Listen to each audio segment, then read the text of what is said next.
Hey everyone, welcome. Thank you so much for being here. My name is Lauren, and today I want to share 6 meals that I make for my family all the time that are simple and great for back to school season. So I do want to get right into the video, but I do have to say just a few quick things. So I've already filmed almost all of the meals, and so I do want to say that you will see a lot of like organic type ingredients. This is not me saying this is how you have to eat and this is what's best for you. This is just how I buy for my family. So I am not pushing that on you. This is just what we do for us. So there's that, first of all. Second of all, a lot of these meals are naturally gluten-free. So if you need gluten-free or you're looking for ideas, most of them are, and I do mention how, if they're not gluten-free, how you can tweak them a little bit to make them gluten-free. Third, I want to say that I am a dietitian. I've mentioned that before in maybe 1 or 2 of my videos, but I have been for 10 years. So I just feel like I have to always give reasons for why I cook certain things or little tips or tricks here. And so you'll see those throughout the video as well. It's not like a whole full out education or anything like that, but I am going to give like little things here and there, so that will be in the video as well. Lastly, kind of piggybacking on that, yes, I'm a dietitian, but I'm not here saying every single meal I'm making right now is like the healthiest thing you're ever going to see in your entire life. That'll be a different video for another day. I'm just cooking meals that are go-to meals for us, that are regular meals I've been cooking for years. I didn't do anything fancy or new. I didn't look up new recipes. These are meals that I cook for my family all the time. And I just want to leave it at that. The possibilities of what you can do with an entire rotisserie chicken or like a whole chicken are endless. If you get them completely done, like at the grocery store, it's even easier. This one I'm going to cook myself. I'm going to use a recipe that has been in I don't know, I grew up with it all the time. So we're going to put a chicken in here. We have some potatoes and carrots, and today I'm going to add some sweet potatoes as well, and you cook it all together. It takes maybe 10 minutes to throw together, and then you just put it in the oven and let the oven do the rest. Okay, so I have a little bit of a mess behind me, and excuse this is like a posture thing, but it just helps. I have some shoulder pain, and it just helps keep everything feeling good. Anyway, so with the chicken, why I love and recommend a whole chicken like that is because, like, especially if you have little kids, like when it was just me, my husband, and my 2 older daughters when they were little, I would make a whole chicken and it would last at least 3 meals. I could make it. And so what I would do is we'd eat it like this, like how I just showed you. And then we would have a bunch of chicken left. I would take it off the bone and I would separate it into little baggies. Oh, that's a beautiful book, Lola. Can you read it? I will read it to you. Okay, 1 second. And so I would separate it into baggies and then I would freeze it. And then from there, I could make soup with it, casseroles, fajitas. You can do so many different things. So if you're like, what do I do with a whole chicken if we're not going to eat it all? There's so many different recipes. This is so versatile. I love it. And it freezes really well too. Sorry, my arm's getting a little sore. This is also gluten-free too, naturally gluten-free. So if you're looking for those types of ideas, this is going to be one of them. I do make it with gravy. However, I mean, you can easily make gravy with like a gluten-free flour. So that's not that hard of an adjustment either. So this one has been around in my family. We used to eat it on Sunday afternoons. And so it's a good one. I recommend. All right, so I have my chicken ready to go. I have the carrots. They're on the bottom. You can't see them, but I put in maybe like almost a pound of carrots, not quite. 3 potatoes and 2 sweet potatoes. And I seasoned it up really good. So you see this big dab of butter on here. So here's the thing with vegetables. So this entire meal is not very high in fat. It's chicken, which is pretty lean, and some vegetables, which means we're going to be hungry in about an hour. Yes, there's protein, but you also need fat to keep you full as well. In addition, the vitamins in here, there's certain vitamins that need fat in order to absorb well. And so I always cook with a little bit of fat. So I actually drizzled a little bit of olive oil on here. I find that if I mix olive oil and butter, it's a really good combination. So I drizzled a little bit of oil on the chicken itself, and then this butter will cook down, and it will be for this entire thing, you know, this entire pot. So I don't think it's like an exorbitant amount, but it does add flavor and it keeps it nice and moist. For the spices, you want to make sure you're spicing this thing up. Otherwise, it's just going to taste like straight up chicken, which is like disgusting. You want flavorful chicken. So I add lots and lots of spices. Be generous with whatever spices you're using. I use most of it on the chicken and just a little bit around here. So I'm going to put this in the oven at 350. I'll cook it at 350 for like an hour and a half or so, and that'll be really perfect. So again, 10 minutes and it's ready to go. Well, 10 minutes of prep, that is, and then cooking the rest. The oven does the rest of the work. This is nice and ready. I'm gonna take the extra juice that's in here, mix it with some flour, and make gravy out of it. And then with the bones, I'm gonna make bone broth. And I have on my Instagram a highlight if you want to see how I make bone broth, homemade bone broth using these bones. So here I have a pork shoulder butt, and I just get a large one of these from Costco and divide it into like 3 or 4 different like chunks like this. Anyway, I just season it with salt, pepper, garlic, add a little bit of water in there, and throw it in the crock pot. It's 11:20, so we're right in the middle of school. The girls are on a break. I'll just put in this in here on low. Usually no more than 6 hours, and this will shred up nicely.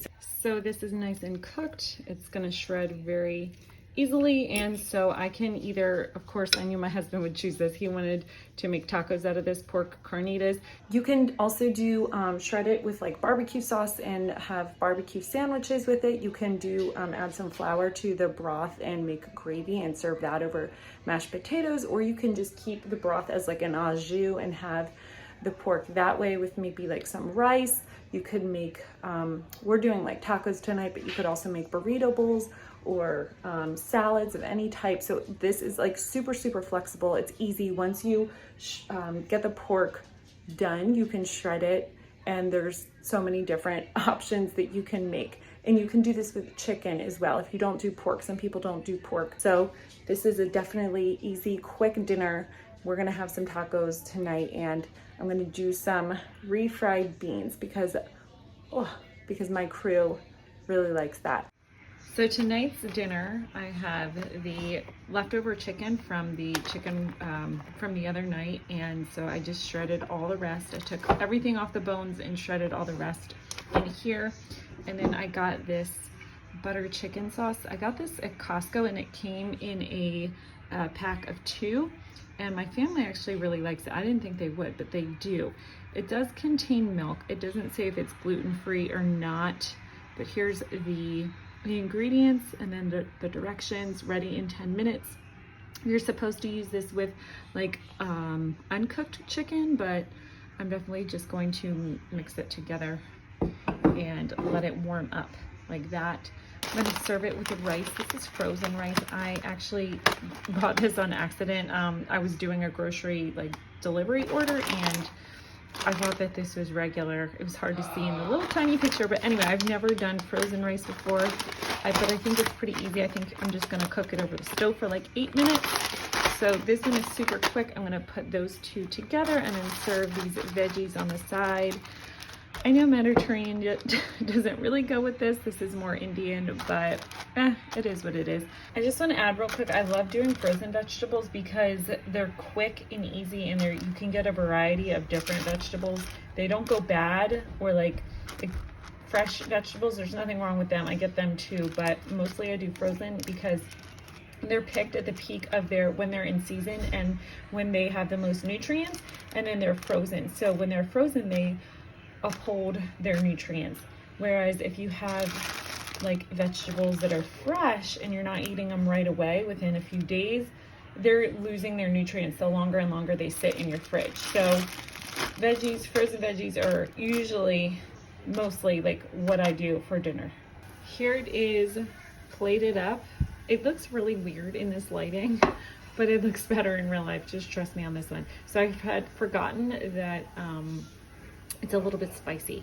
So I added milk to it and to help cut down a little bit of the spice, and then the rice will help cut down on the spice too. But just fair warning, if you don't like any spice, you might want to pass on this. But this is definitely, so it's an Indian dish. Here's the veggies, and then I also have some chicken left over that I just didn't need all of that. So what I'm going to do, this is the third option, or the third meal I'm going to make out of it, is I'm going to like just add a little bit of mayo and maybe some avocado if I have any, and kind of just mash this up and make it into some chicken salad, and either do sandwiches or wraps out of it. This won't feed me and all three of my girls, but it'll probably feed them tomorrow for lunch. So we got 3 full meals out of this one chicken, and then with the bones, I'm going to make bone broth. So I just wanted to share really quick that these bowls are from the company Squeeze. They reached out to me and said, do you want to try one of our products? And I said, sure, of course. So they have neutral colored kitchenware. So it's like cups, mugs, bowls, plates, ramekins, butter dishes, all very adorable and neutral in the sense of like it's not patterned, it's all solid colors. So I chose white, but if you like a different color, they have so many different colors to choose from. So I chose these bowls because I like to make entrees, like whether it's burrito bowls or whether it's like salads that are, you know, the whole meal is the salad. And my husband has actually been asking for like a year for a nice size cereal bowl, because when he likes to eat cereal, he wants like a gigantic bowl. So you can see like these bowls are bigger than my head. They're huge, and they're obviously really versatile. I just like the little cute detail of them, and so they're good quality too. They're porcelain and they're like soft. I don't really know how that, I know that sounds weird to say, but you just have to try to see it. Anyway, so I'll link their Amazon storefront. They have a main website, but they have an Amazon storefront as well. So I'll link that down in the description if you want to try it out. I really recommend them. Like, I really am impressed by the quality of the bowls and how I just like the little detailed design of them. Just really cute. Also, I feel obligated every time I'm in my kitchen to like explain my backsplash. It's just, it's a fixer-upper. I won't explain it again. I already explained it. But if you're new here, we have a fixer-upper, and I feel like that just says it all. So on to the next recipe. I just have some beef tips that are gonna go in the crock pot today. And I forgot that when I make these, I like to coat them in a little bit of flour, salt, and pepper. So I'm gonna do that right now. I already put them in, but I forgot. So I'm gonna do that step now. So I have all the flour in here, or I have them coated in flour, and it just makes the meat a little bit of a better texture. But you certainly don't have to use flour. You could just put the meat in there as is, especially if you're gluten-free and you don't wanna use like gluten-free flour. You don't have to. I'm just gonna add some water to cover the bottom to give it a little bit of like to make its own gravy. And then this, I just got this at Costco, but you can get this anywhere. This is like an organic beef, like a base. I honestly don't love all the ingredients in here, but it really does go a long way as far as convenience goes. You know, it can't be perfect. You can't like freak out about every little teeny ingredient. So it's not like I'm putting this in everything every single day. But I'm gonna add some of this, and this is just gonna make like a gravy. And then, sorry, I know that looks pretty gross, but and then that's it. And then I will put this on low for about 6 hours or so, just to get everything nice and done. And I will see you back in a little bit. This has been cooking about 6 hours or so. The last hour I put it on high just because I wanted the meat really, really tender. Just so that you could like really easily bite into it. And another reason I put flour on at the beginning is because it kind of makes like a nice gravy. I haven't added anything to this, and it's like made its own gravy. So I'm gonna have this. I decided I'm gonna go with mashed potatoes, so I'm gonna make up some mashed potatoes and some of these mixed vegetables.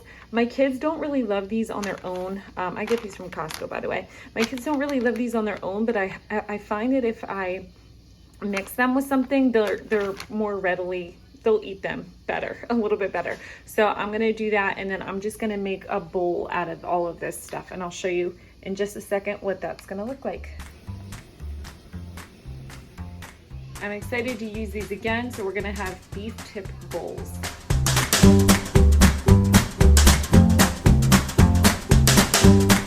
Tonight is gonna be a one pot dish. I'm gonna start with ground beef, and then I'm gonna do some, okay, is it farfalle?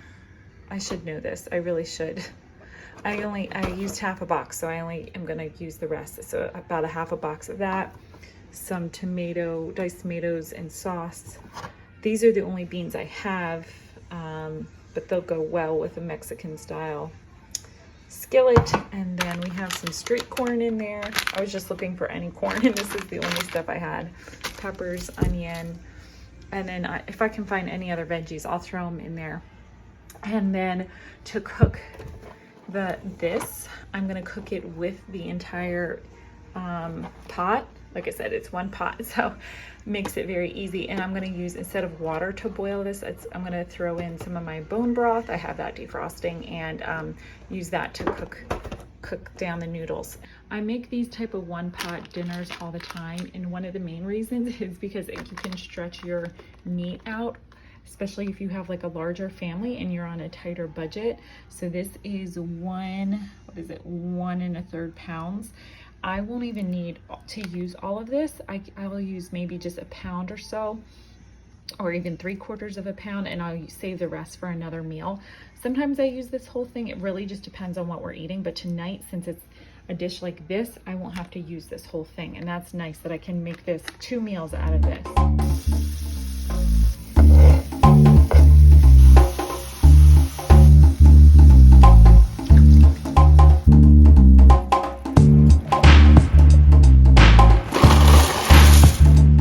Added enough bone broth to like cover the noodles basically, and then I'm gonna add the corn and let this cover it and let it cook for about 20 minutes on medium heat. I'm gonna stir it every once in a while, but I don't have to like babysit it, you know what I mean? Just every few minutes come back and stir it. These are the spices I'm using tonight. Again, because I'm kind of making it like a Mexican themed type one pot dish, but you can either use like a taco seasoning powder or a chili powder, a chili like seasoning package. I mean, just added my spices. It's starting to boil, so I'm gonna put the lid on this and let it do its thing.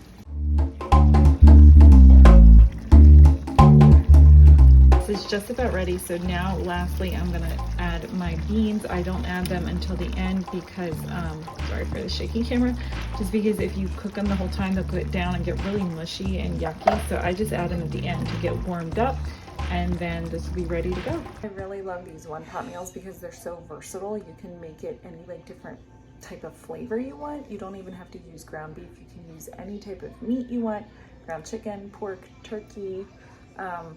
You don't have to use those type of noodles. You can use rice or a different type, any type of vegetables you want. It's really just mixing. It's about like having the base of like a meat, or you can even make a vegetarian, a meat, like a starch and a veggie, and some sort of like broth or tomato sauce or something like that. And the possibilities are endless. So I do one pot meals probably once a week, and I just make different ones. So tonight was this one, but on other nights it could be totally different, a totally different flavor, but it's the same concept. Here's the finished product, and I just added a little bit of cheese because everybody loves cheese, sour cream.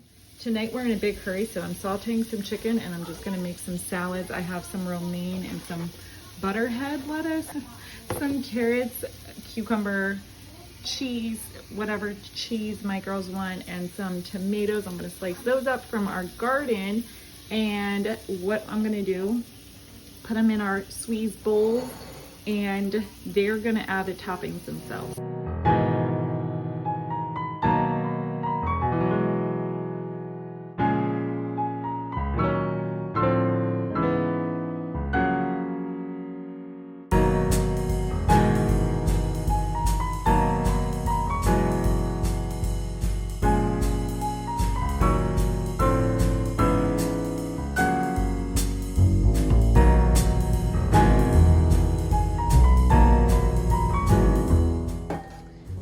like these because you can totally see a difference size-wise. These bowls are the biggest bowls I had until now, and these are perfect for like a full entree size salad.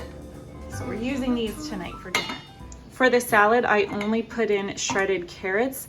I put all the toppings on the side and I let everybody choose. So we have some chicken that I just sauteed up real quick with some seasoning, feta cheese, tomatoes, lettuce obviously, cucumber, and some Colby Jack cheese. Normally if I have time and I could do like a hard-boiled egg or something like that, but this is just a quick, easy dinner. It gets thrown together. So the reason I don't make everybody's salads is obviously everybody has different preferences, but this also gets kids to eat more vegetables, because when they're excited about making something, like they feel like they have control over it and they feel as though they have made it. It's like their little creation. They're more excited to eat it. So I know my kids are more, they just get more enthusiastic about eating something when they have made it. So this is our dinner for tonight. Thanks for watching, guys. I appreciate it. I know I always like seeing like what other people are cooking whenever they add that into their video. I'm always like, oh, that's a really good idea. That was so simple. How did I not think of that? And so it's not that these recipes are profound or life-changing or anything like that. They're just basic recipes, but I always just, that's the best recipes, just basic, simple ones that you're like, oh, I never thought of that one. I can incorporate that. So I know I always like to add more into my repertoire. So hopefully maybe you found one or two of these a little bit helpful. Thanks so much for watching. I appreciate it. Please make sure you subscribe if you have not already. If you are on Instagram, you can follow me over there at The Practical Homeschooler. And if you would like, leave a comment letting me know what your favorite go-to meals are, so that not only I can see them, but other people can see them as well. Thank you so much, you guys. Take care.